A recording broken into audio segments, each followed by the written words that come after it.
In today's video, I'll show you how to install and use a trainer for Stellar Blade and enable cheats like ultimate health, money, and other gameplay boost. Check my video description for this trainer download link. Scroll down. Under standalone version, select the latest version.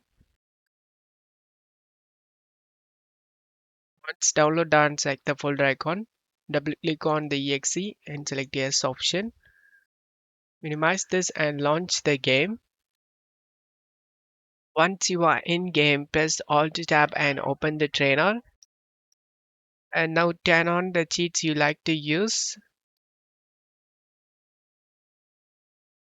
For this tutorial, I'm gonna turn on only this ignore hits option. And then super damage, one hit kills. Get back to the game.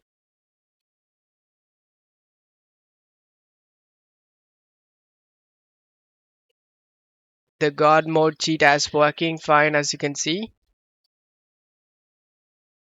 And I'm gonna check whether it's work one hit kill. As you can see, it's also working.